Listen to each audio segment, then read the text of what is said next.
Okay, y'all stayed in your chairs. I'm impressed.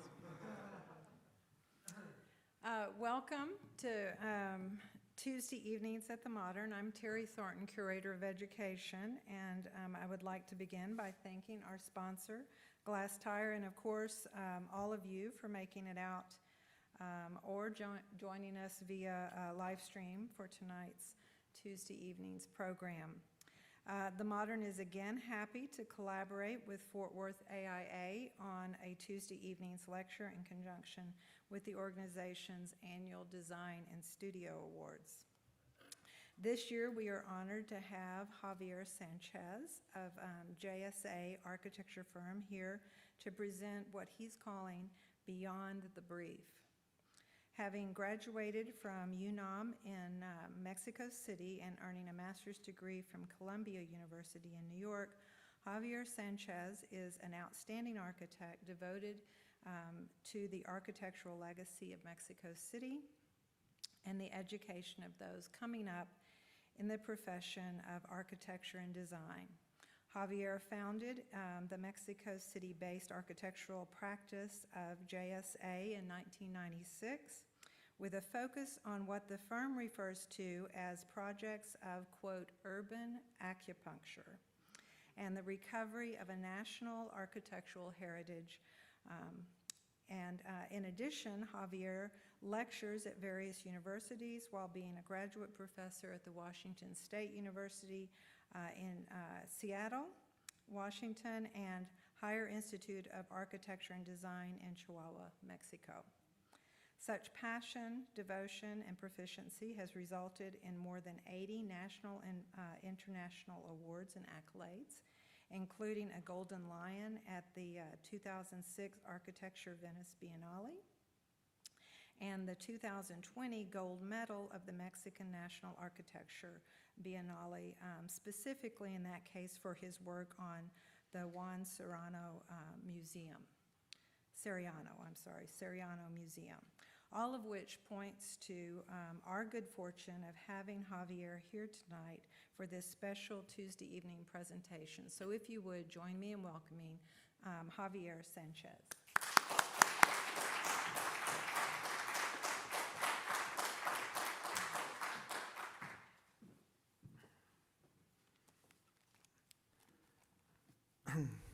Good evening. Thank you very much, Terry. Thanks to the museum, to the Modern Museum for making this possible, for the AIA Fort Worth chapter for inviting me, for seeing so good friends. I've taught here some years ago. I even have a student somewhere here, and I'm very happy to be here back. Have some relatives here, my brothers, my father's brother and my aunt. So it's really happy. I'm really happy to be here. I would like to present tonight projects that we have completed or are in the process of completing in the next months probably. That I think try to go beyond what we are asked to deliver. I mean, I think architecture has a difficult task of making things work in a budget, in a space, with a code, regulatory system. And what we try to do is to intersect all of those and to add other components that are more maybe poetic, maybe purpose-driven. And I think that that is what architecture is about. I am happy, obviously, to be in this beautiful building by Talawando, and I spent my morning here and my afternoon at the Kimball, just sitting there at the courtyard and at the bench, even taking a small nap. And I really appreciate when architecture allows that to happen. I think architecture makes possible life, and it inspires us, and that's obviously what happened today within our jury meeting. I would like to thank my co-jurors. It was wonderful discussing the projects together. Today we were in agreement, so which was nice as well to have that talk, and to congratulate the winners tonight, to keep up the good work. It's exciting to see the buildings. This last pavilion, I would love to see it sometime. In a concert would be nicer, because I think buildings become active with people, and especially that one has that vocation, no? So today I prepared a lecture about 4 projects. I'm going to try to go fast, so I can leave some space for a small Q&A session if we have, because that's what I take back also with me. I am here also on behalf of Aisha Ballesteros, my partner, who was unable to attend because she was coming back from Madrid. We're doing a project there, and she was unaware that she had to spend 2 weeks in Mexico doing a quarantine in order to fly into the US. So when she figured that one out, I took over her invitation, and I'm here on her behalf, so I hope I'll do a good job without her. I have 2 partners at the office, Benedict and Aisha, and they're wonderful, and a beautiful team of collaborators that you see some of them here. We had an invitation to exhibit our work some years ago and to do a 10 lecture series, which was intense, and we had an exhibition at the Museum of Architecture at UNAM, which was great to have. So basically our firm, as some of you may know, has done a lot of work in the central part of Mexico City, in the neighborhoods that were built from the 1920s and on, Colonia Roma and Colonia Condesa in the Centro Histórico. And so that's kind of what we've been doing for the last 25 years. I'm going to show you today a project at the end that we're still building, the residential fabric of the city that gets rebuilt and rebuilt and rebuilt. Today we saw many projects getting rebuilt, refurbished, reinvented in the jury, and I think that's part of what we have to do. So I want to show you that, and I want to show you 2 projects that are outside of Mexico City that have another purpose. One of them is a museum, and another one is a house. So those are the 4 projects: the museum, the house, a small office building, and a residential project.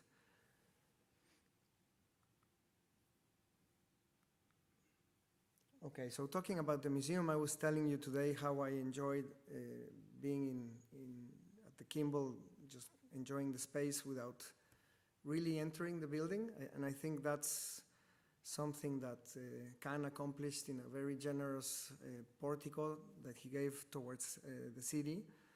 When we were invited into this project, it was a competition, a small competition, 7 architects, and we had a beautiful site. Well, this is in Cuernavaca to start. It's an hour away from Mexico City, has a rich tradition of pre-Hispanic architecture and colonial architecture. This is the Palacio de Cortés for Hernán Cortés, which is in the center of the city of Cuernavaca. Cuernavaca is famous for its gardens and the relationship of, it's a beautiful climate all year round. They say it's the eternal spring. That is the kiosk at the center of the plaza of Cuernavaca. These were some of the entries of our colleagues that participated in that competition. Very different proposals, all of them. This was a drawing that we submitted for the competition entry, and I think what we were discussing earlier about the Studio Award being a promise, I think in competitions what we offer is a promise of something that maybe we can deliver. The promise being a garden and having the backdrop a very simple structure that could house exhibitions, art exhibitions, but the garden becoming a public space, a space that is not only public, but it's also you can cross from one part of the city to another part through it. So it becomes kind of like a different narrative of the city once it allows you to go through a block, no? So we were very closely related to the city center. There is a small creek going in between our site and the city center site, some topographic level changes. So that's the small neighborhood behind us. It's a historic small house neighborhood that is on the other side of that creek. It has a church, a market, a primary school, public school. So we kind of decided that the museum should connect to that small scale neighborhood center and also relate to the city center visually by kind of using the topography to achieve that. Having this building that could be seen, and you could see the center from the building, and you can see this center from the city center. This was built in what was formerly two weekend homes. Cuernavaca is famous for its gardens, so weekend homes usually have private gardens. So there are only two public gardens in Cuernavaca. So now this is a third public garden. So we kind of decided that the site was big enough to accommodate a public park and a museum. So instead of giving the whole site to the museum, we thought that it would be nice to do part of the collection of Soriano, which is a sculpture collection, monumental sculptures that are meant to be outside, to become part of that garden, and to do the house of the museum in a small footprint that could have some underground levels using the topography to our advantage to house all of the services of the hotel and the house for the collection and all of that, and to really have the garden like become this connection point between those two city centers, to use not only one entrance but a second entrance, and even to create multiple entrances into the garden. So we thought that maybe even the ground floor of the building could become like a totally open ground floor, open to the public, where there's not even a door to go in. So it's like this portico building that kind of swallows you in, the same with the Kimball in a way. And then you cross through the building and suddenly you're in the garden, and suddenly you're in the other side of the city. So the museum happens above that entrance portico space, which is taking almost one floor plate of the building with a really generous height, with a suspended window that goes all along the facade and that is always connecting to the garden. So in a way the building becomes this invitation up into the garden or into the museum above, and all of the services are housed below. And then we have a small area for engaging the community with some small workshops that artists can do with the community or a resident artist. We decided to excavate part of the museum program. One of the big exhibition spaces is below the garden, and the other one is above the garden. So it's one below and one above, and in the middle is the garden. So we were excavating and at the same time making sure the trees would still be with us at the end of the project.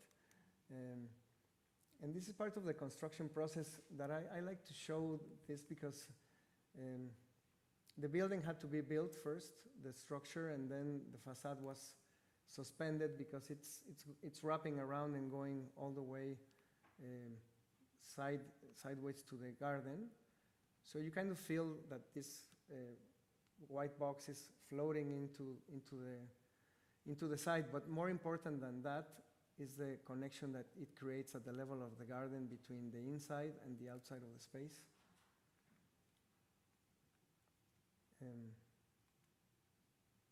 the construction of the stair. Once you go into that portico space, you can go up an elevator or you can go up this winding stair into the galleries above. And in Mexico, we love working with the people that build the buildings and how they become so creative to help us solve some challenges like this stair. How do you build it, no? So basically, that's the access plan.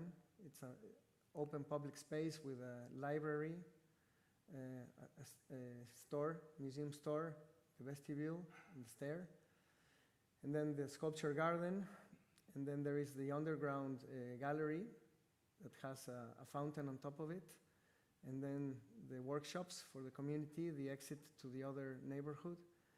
And then this was an addition that the government acquired this other building that used to be a water tank. So eventually it can become an art space as well. And then the sculpture garden using all of the existing trees. So as you can see, there is really no door. You can just go into the building, go up the stair, go up the ramp. And you're always getting this open invitation visually to explore the garden all along the facade. This window connects the stair. There's a part of the stair that is visually looking at the centro of Cuernavaca. So you have like this frame where you see the Palacio de Cortés. And this is a fountain. Underneath that we have another gallery space. And this is, you know, the service part of the museum, which is so important, no? It's the house of the collection in these two big rooms, and all of the workshops for restoration museography that are daylight comes from this sunken patio, and you have this huge elevator that brings everything up and down, and that's this beautiful part of the museum, which is underground and houses the Juan Soriano collection and whatever the museum can acquire in the future. And then there is a level of parking that we thought could become eventually gallery space when cars are not so necessary anymore. Maybe people can be dropped off or walk into the museum, and this is at the same level of the underground gallery and is serviced by the same freight elevator. This is the underground gallery beneath the fountain. And then the main gallery is above the garden. There is a vestibule, and then there are two spaces that could work as one space, depending on the show. So the window is framing also the entrance to the building, but it's also framing the view to the city center when you get to that point.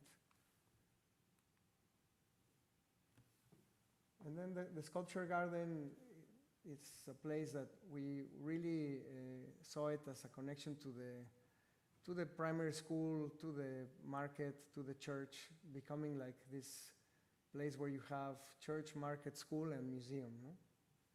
In the same point.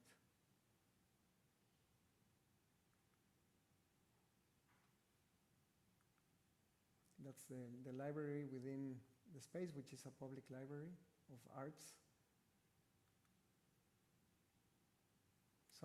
It has workspaces that are right at the level of the window because we're playing with the levels, so you're at the level of the window, at the level of the garden. So, and the library is a little bit below that level.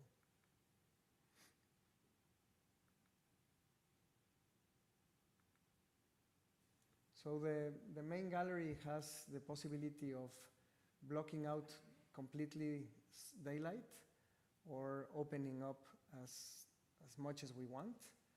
With the control, it's obviously daylight that will not harm the art, but depending on what you show, you want more or less daylight or no daylight at all.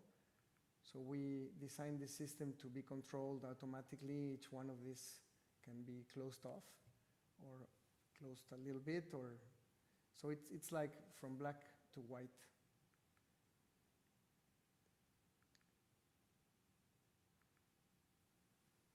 And then this is the community engagement space, where it's connected to the public school, the market, and the church right here. And it's like a small cloister with these buildings that are more to the scale of the residential neighborhood that is right next to it.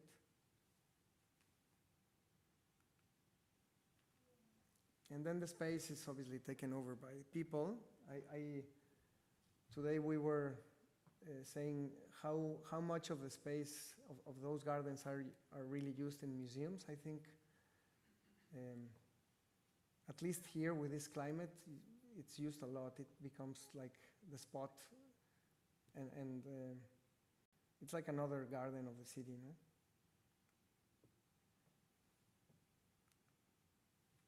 And here are some photographs of the museum already in operation, and the underground gallery.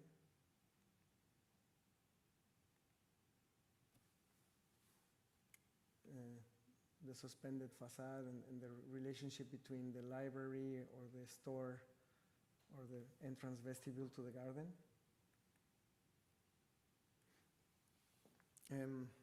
Now I'm again moving out of Mexico City into Valle de Bravo. This is 2 hours away from the city.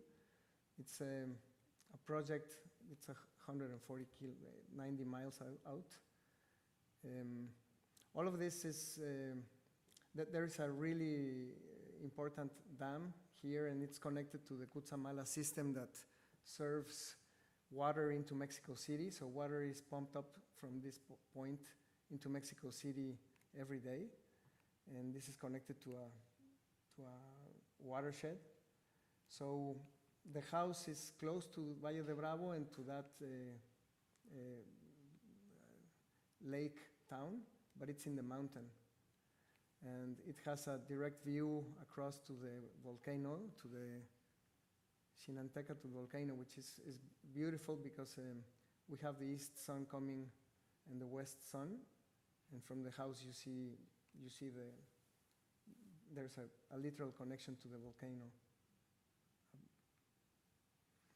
In 2009, this development was still agricultural and animal agriculture farm. And the developer decided the farm was already for sale, and he decided to build a project that would honor water. So we don't have, in this development, there is no connection to any water source. So the only water source that we have is rain harvesting. And basically, the design of this development is anchored at the idea of the key line design, which basically what it does is it recognizes the topography and the points where topography changes, which is where you can store water. And those reservoirs of water are the source for the homes that are going to be built here. So basically, water is harvested from the rain, and then you are required to also harvest rainwater in your house, in your lot. Up to 70% of the water is going to be supplied by these reservoirs and 30% by your own harvest. So that's the process of building those reservoirs. The other purpose of the project beyond water is also regeneration of the soil. The soil was depleted. It didn't really work for a farm anymore. So the idea has been to keep the forest where it is and to regenerate gradually the rest of the soil, to build soil, to be able to make soil fertile again. So you can see the change from here to here.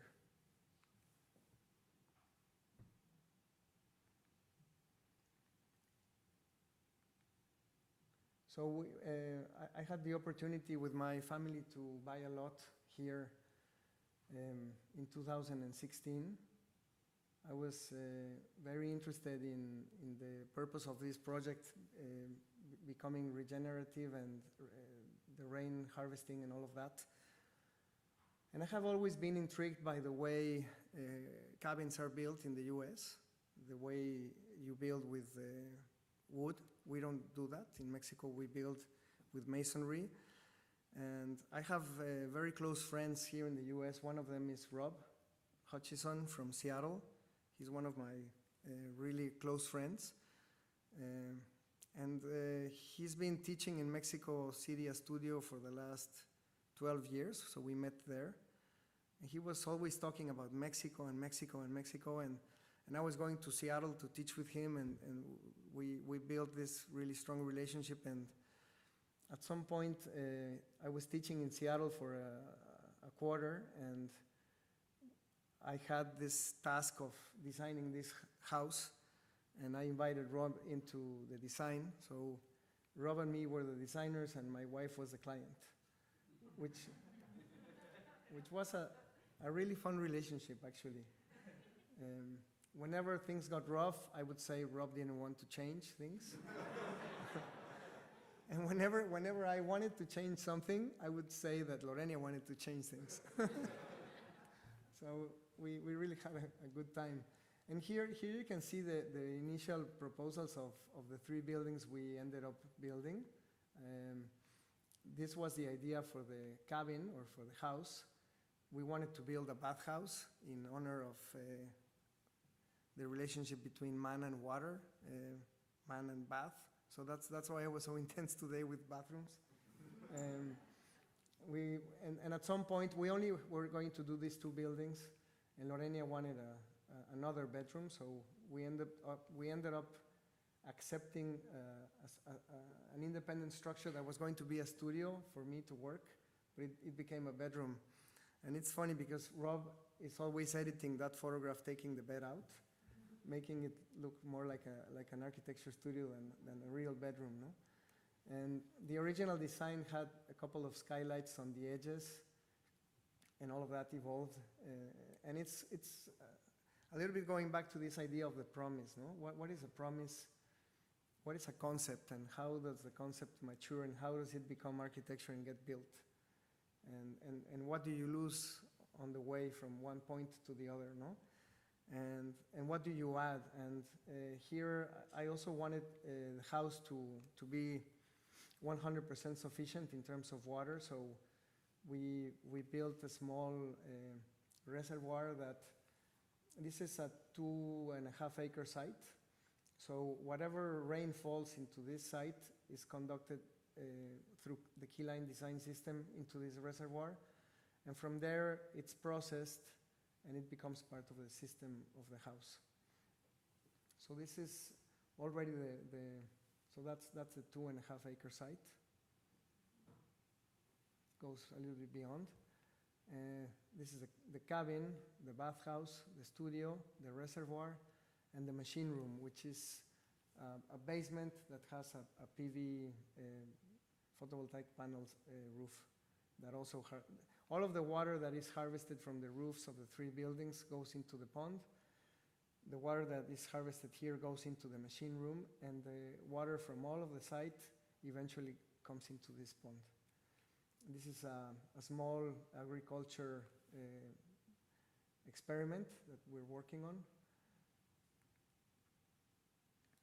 So the house, when I say this idea of beyond the brief, I think that as architects sometimes we're like too much focused on the design of a house, the design of a structure, and sometimes we forget to think, or we don't add maybe other concepts into the design. The design, in this case of water, a water building, talking about the bathhouse, for example, where you use the rainwater as a resource, as a material to design a building, and how that building lives during the rain season, and how it lives during the dry season, and how you transform the use of the building with that element, I think it's a really nice idea. So it became evident while we were working on the project that water was what we really wanted to focus on. So the system is a simple system in a way. It collects rainwater, processes it, sends it to the 3 buildings, and then black water comes back, is treated, is stored, is pumped into the WCs, and the excedent of that is used for the agriculture part of the site. The house is built in wood with a wood structure, a 2x4 pine wood structure that for me was a learning process. Rob is what he does all the time. I have never built a house in wood, and I think that a lot of people in Mexico are scared of it because, I don't know, it's a cultural thing that we need to break. So for me, it was also like trying to demonstrate to myself, at least in the beginning, that we can build with wood in Mexico, that it is feasible, that it works, and that it can really be beautiful. The house has 2 materials, the volcanic stone from the area, and pine wood also from the area, and it has tint, so it's blackened wood. The skylights evolved and became monitors that bring in the sun from the south, from the east, and from the west into 3 different spaces. And the house is basically, the cabin is basically, half of it is enclosed space for sleeping, and half of it is open space that can be totally open or partially open depending on the weather. But you always have this porch going around where you can see rain falling because there's a lot of rain in this mountain. So 2 bars, the skylights, bedroom bar, service bar, open space, portico. The skylights bring in what is needed from the sunlight. And this space is directed towards the volcano view at the east. And within the 3 buildings, there is rain coming in, so we have like a small rainforest garden. It's a 5 square meters forest.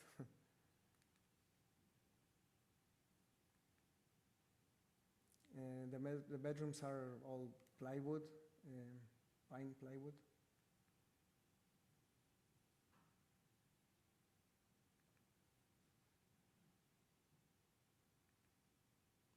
And the studio has, again, a porch, but it also has an elevated roof deck where it rains again and where you can sleep and see the stars and the moon, take sunlight. So it's like a simple porch bedroom. The bathroom is outside, which is great because you have the experience of going out to the bathroom at night and you feel the night, you feel you really feel that, which is, I think, beautiful. We're not used to that anymore. That's the roof deck above, which allows light from the south to come in. This is a north window.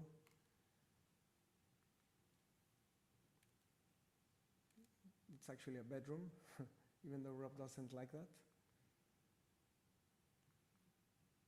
And then the bathhouse evolved from the idea of this Trenton bathhouse by Lucan.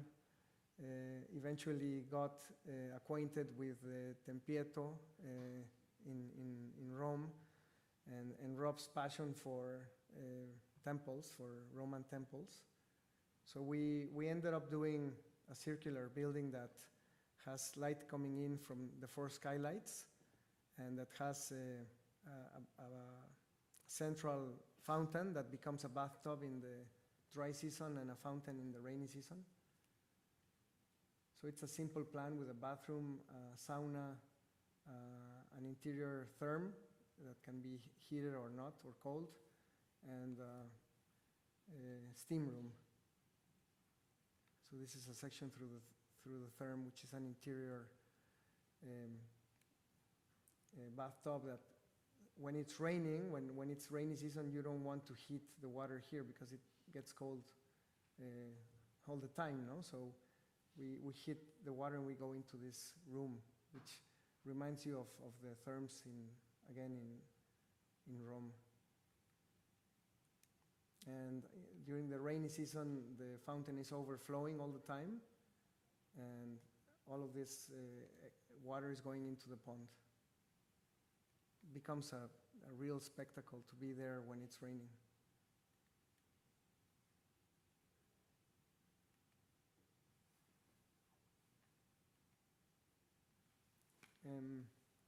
We did a building that hasn't been open yet.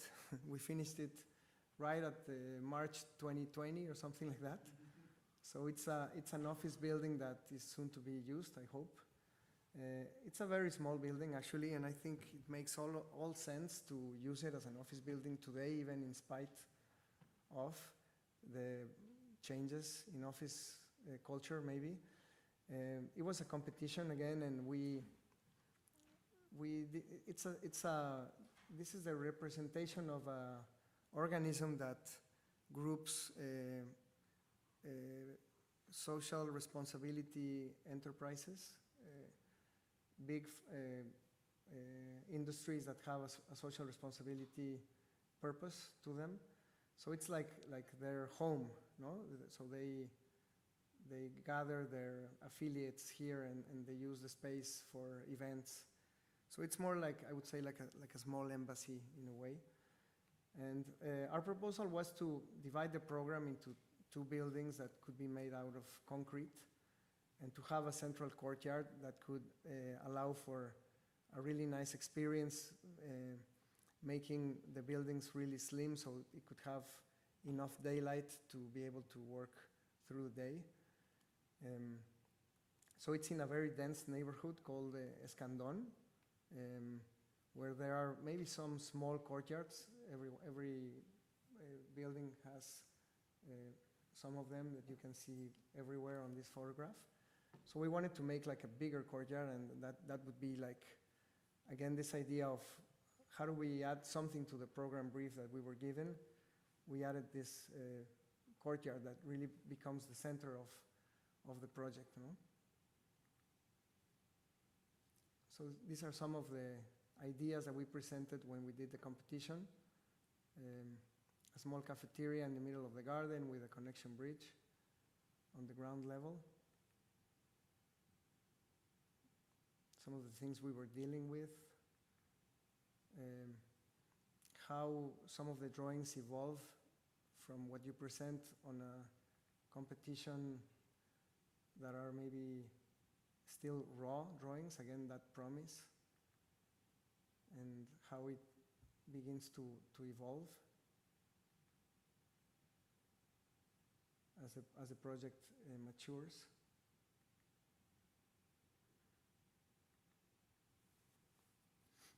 We were interested in exploring the idea of a concrete facade that could be maybe a little bit more accidental, and that could have like some playfulness with the sunlight that could make it change during the day. This is a south exposure facade. This is the main entrance to the building, so you enter here, you go up a ramp. You're almost already invited into the courtyard, which is behind that screen. We were exploring the detail of that facade. So we were doing some of the formwork with wood, some of the formwork with steel, and some of the formwork with recycled plastic, which is this one, which proved to be the best one. Because once we did this and we took out the formwork, once we did a sample, it broke, but it didn't really break totally, no? There was like some imperfection into the process. So some lines were still standing and some were broken. And we really liked that. It was like only pouring and then taking the formwork out, and then it broke in any way, no? But some of the lines were perfect. So we kind of decided, when we did this sample, we decided to convince the clients of going that route with the plastic formwork, which is, you can see it here, and the process of how that was built.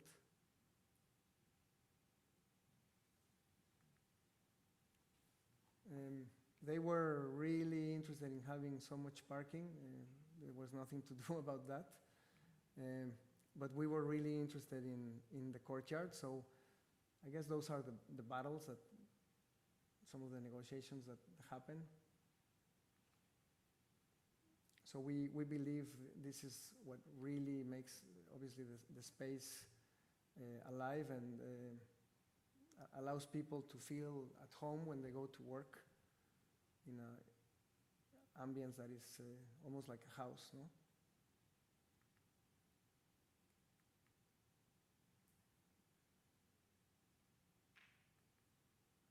So I'll show you some. The building has basically the concrete structure and some wood furniture, and there are some curtain steel panels for the southern facade and the gardens.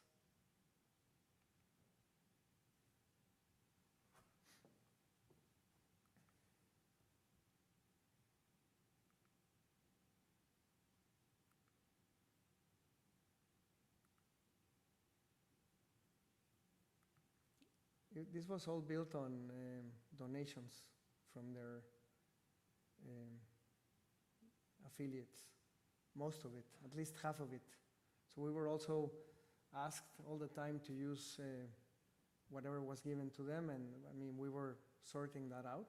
It wasn't a complicated process that we thought it was going to be.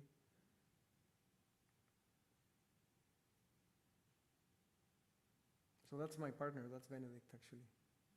So he was in charge of this project. Aisha was in charge of the Soriano Museum project.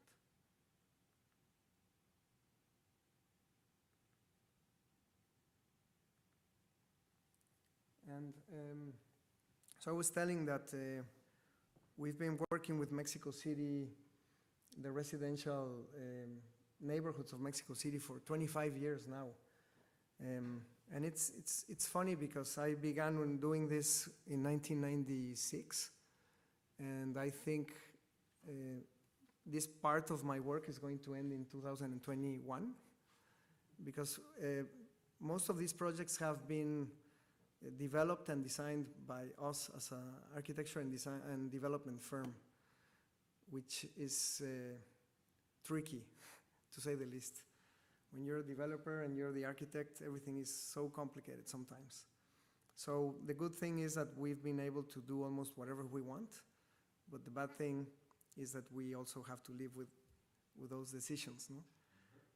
And it's been an amazing journey where I think we have been able to test some ideas on how to build city fabric once and again and again and again and again, and it's been amazing. But the city has become really difficult and very expensive as well, and I think right now we're going to go towards other types of projects as architects only, not as developers anymore. But I'm saying this because this project touches the first project that I did in 1996. It's on the same block. So it's funny to maybe explain how I've been able to work for 25 years in the same neighborhood so many times, no? And on the same street even, which has been really fun at the same time. This project has many challenges. One of them is these two houses that are landmark houses that we decided to keep totally inside the property. So part of the challenge was, how do we keep those houses? How do we keep all of the trees that are today what people experience when they're walking on the sidewalk? They're looking at these 1928 houses and they're looking at these beautiful trees that have grown for maybe, I don't know, 50, 60, or maybe more years. How do we do that, and how do we re-densify at the same time? And what we decided to do was to build some taller structures to the middle of the block. So I'll explain in a second. So that's part of the work that I was talking about. Those are some of our residential projects that have happened in the last 25 years. Most of those, or maybe the entirety of those, has been developed by us as a firm. Veracruz complex was done in 1996 to 2002 or something. And we've been working on this piece of land maybe for the last 10 years. So it's kind of crazy if you think how much time goes by, no? So this is a project that I was able to do in 1996, a very small building here on this corner lot. And from there, it kind of became a small urban project with the addition of 6 buildings that were built in time and that had a common courtyard that was defined by us as developers. We wanted the project to have, and I think that housing needs those common spaces, those community spaces where neighbors meet. That is not an elevator space, that is not only a small vestibule, but that is like a courtyard, like a patio. So there is a shared patio that is shared by 6 buildings. And the same happens here. There is a really nice garden. It's like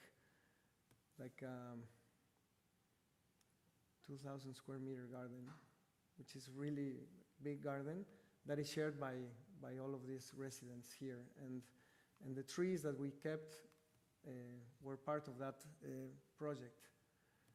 So here you can see both projects, no? 1996 to 2002, and what we're doing right now, finishing with the 2 landmark houses around them, and mainly all of this void space around the houses is full of trees. The new buildings that are directed on a north-south exposure that allows the south sun to still pass through at least here, towards this building we did some years before. So it's also, how do you connect your own work or the work of other architects? I think it's the same. How do you make those ensembles of projects that were done in different times by different architects, sometimes with different codes?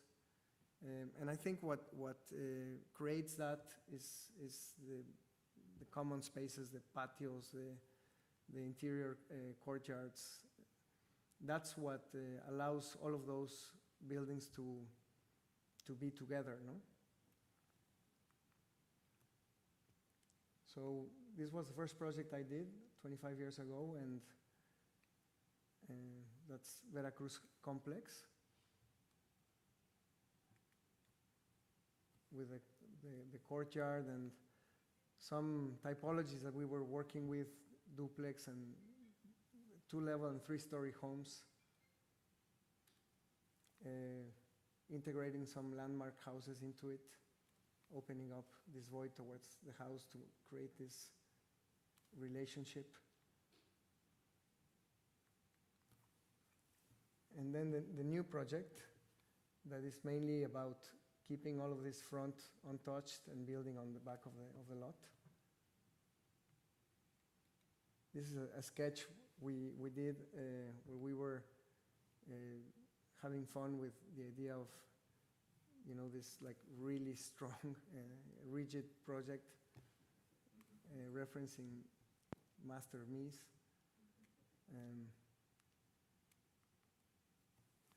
And it's also about some pragmatism. You know, you have 100% of the land. You want to have as much green area as you want. You want to be able to use that green area to create that tension between buildings and also a separation, a space that can be used on the ground floor. Some of the models that we did with different versions of the project.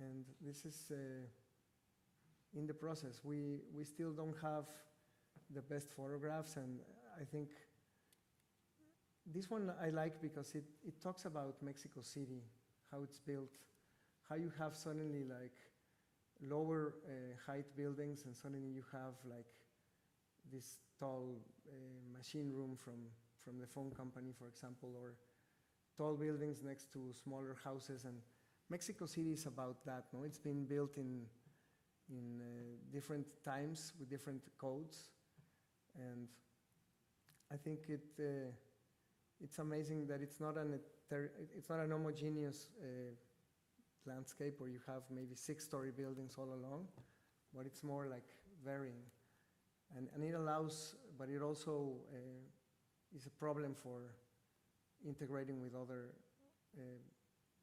structures that are already there. So the buildings all have terraces towards the south, and then it's the apartments are working. This is one apartment, another apartment, so it's like 1-story units with terraces to the south.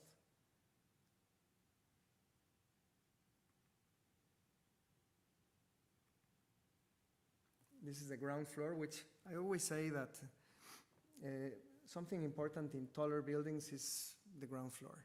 I mean, I think the rest is not that it's not important, but I think the ground floor is actually what really ties everything together, no? How you move through the cities, through the sidewalk, through the ground floor, has to be active. Here we don't have mixed use, it's only residential, so what we did was we created this idea of elevating part of the building so that you could go through and open up the ground floor space as much as we could.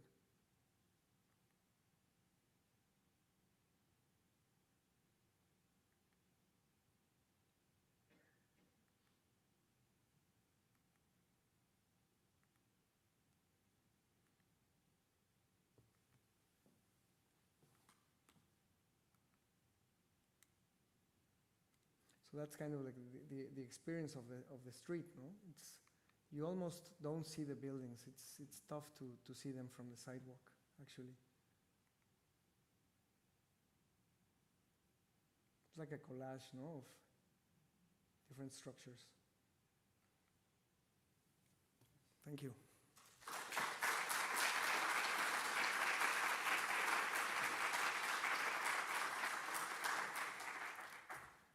Do we still have time for some questions? A little bit? Yeah? Please, if someone wants to. When you talk about going beyond the brief, many times it feels like it's really trying to fulfill that social contract that we have with architects to go beyond the site. And do you find with the reputation and the portfolio that you have now that clients know that with you? Or do you still feel like you're having to always push, that? No, I think it's a great question. It's easier sometimes now.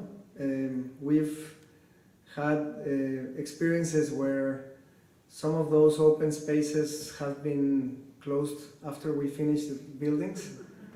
And I still think sometime it will be open again because it's all about security. I think people want to feel that there is like a limit between my property and your property, no?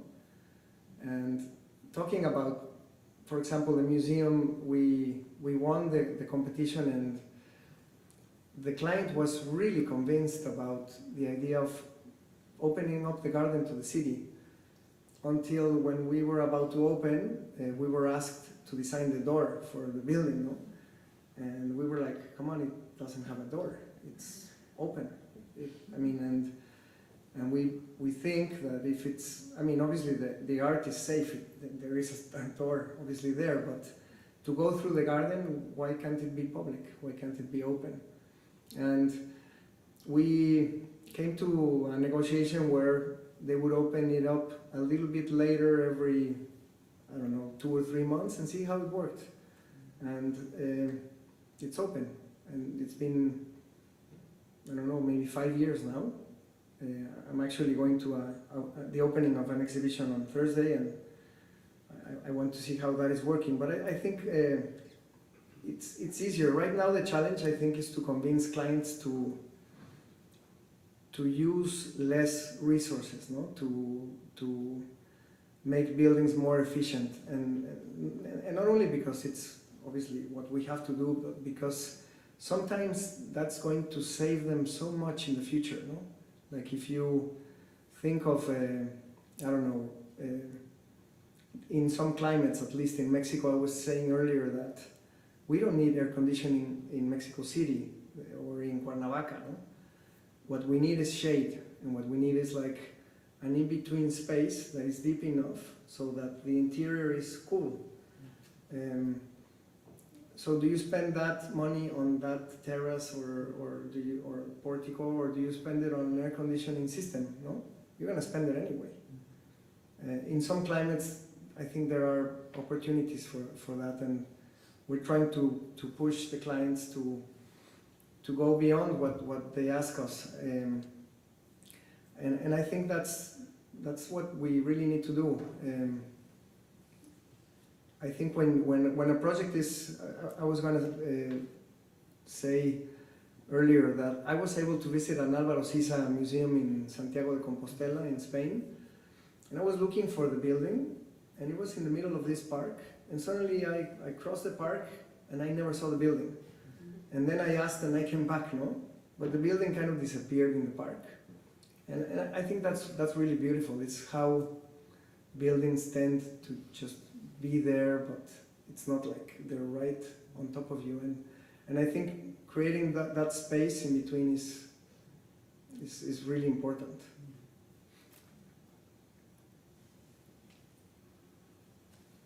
Yes? Do you have a strategy when you're designing or creating a plan for a building and you're trying to connect the flow of that building with the environment you're placed in?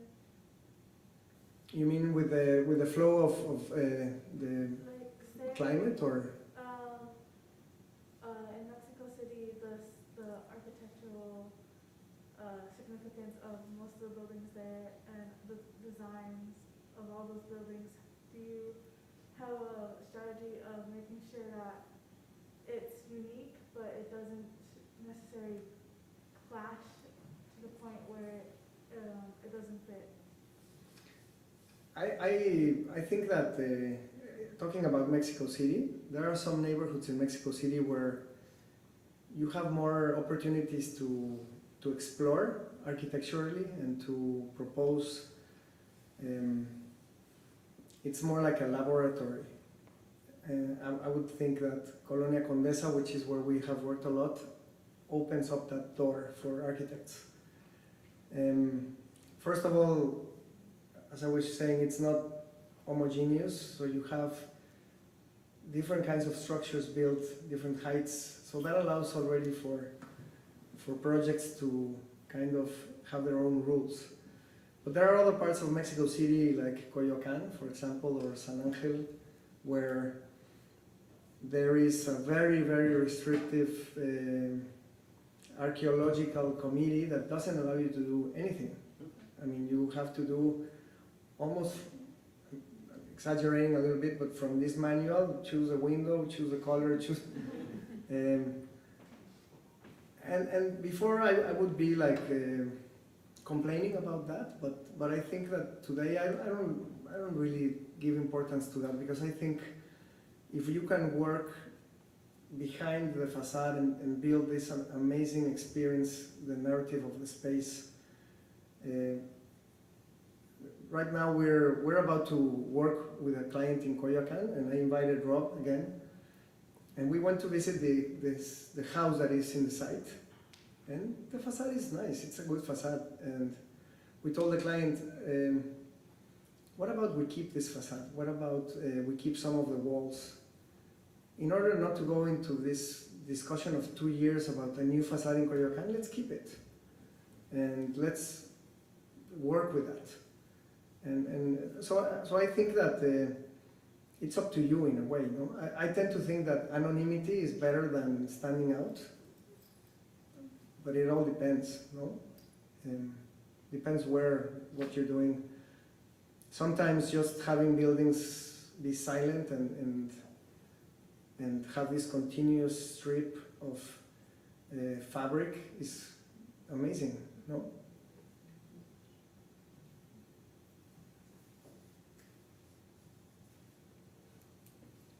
So Please. in your house in the mountains, so would the buildings have been different had they been built out of masonry?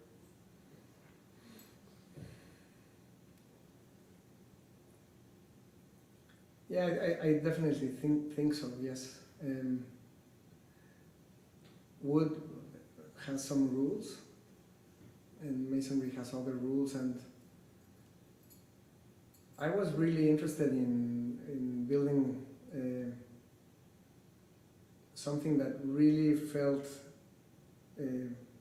small scale and like, how do you say, like almost disappearing into the 3 meter or 4 meter landscape that we have there. In order to achieve that with masonry, well, you can also do that. You can use a tinted concrete or stone, no? But I think what we wanted to achieve maybe would have been achievable in another material, definitely. So wood was like a challenge and also a way to engage in a discussion with my friend that builds like that, and it was like an exploration, no? But we recently finished a house in the same neighborhood for another good friend, and he wanted to build it with earth, with rammed earth. And in that rainy climate, rammed earth needs a really big hat. If you do not provide the hat, then imagine what that's, no? So we came, and he's a chef, so he told me, I want a 2-ingredient house. So earth and a nice wood hat. So I do think materials guide, I really believe that, no? If you want to work with a material, you know, that's going to drive the design, no? Definitely. But maybe you can accomplish the same experience with a different material, but it's going to be a different house, no?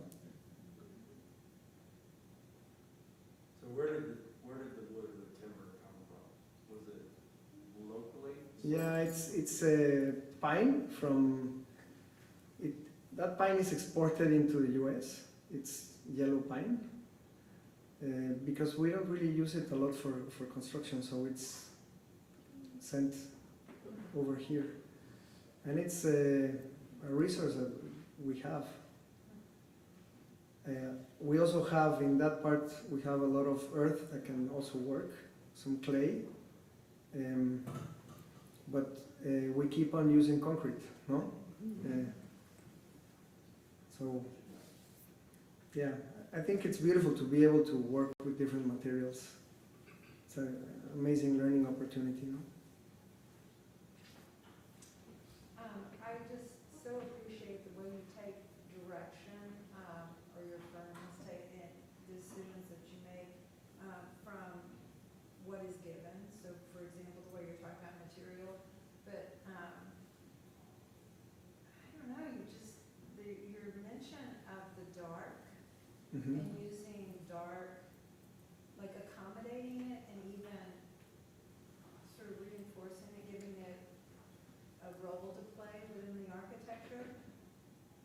I'm not an architect, but I just think that just took me by surprise. Like, I wonder how often, as architects,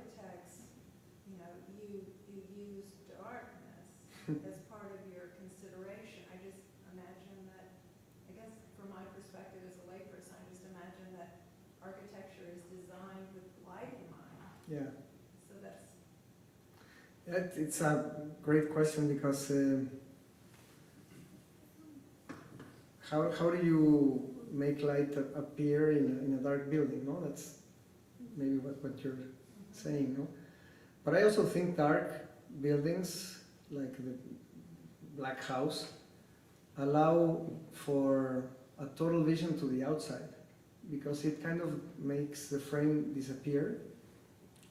It's like this camera, when you're looking through a camera and you're being reinforced of what is outside, it becomes just a frame, no? And I don't know, I love going into, you go into the Pantheon and that light coming in, it's amazing, no? So yeah, I think, like dark stone or in this case, dark wood also helps because the trees are dark, no? They have the green leaves, obviously, but if you look at the tree trunks, in general, they are really dark. So when you place a dark house in that context, it kind of disappears. Totally the opposite if it was white, no? Then you would have the house like right in front of you. So I guess it's also about that, trying to capture light, directed, I mean, in the bathhouse, it's really beautiful when you go in at night to that the courtyard pool, and you go in and you're maybe there at, I don't know, 10 p.m., and you turn off all of the lights in the building, and it's beautiful how the stars and the moon reflect on the water, and that reflects on the ceiling, and I think that's really magical and obviously not expected and surprising.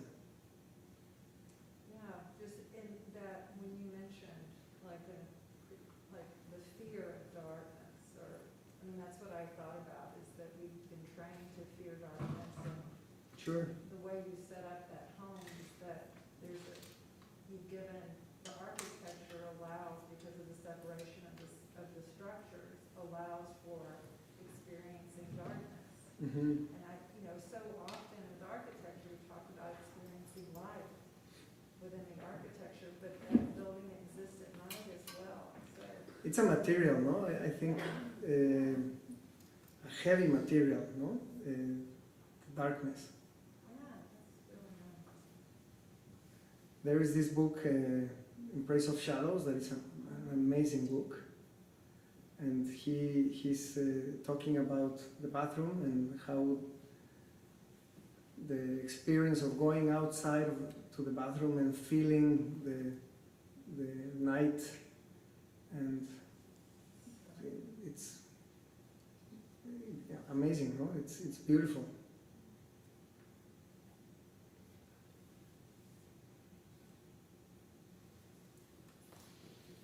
Anyone else? Or thank you.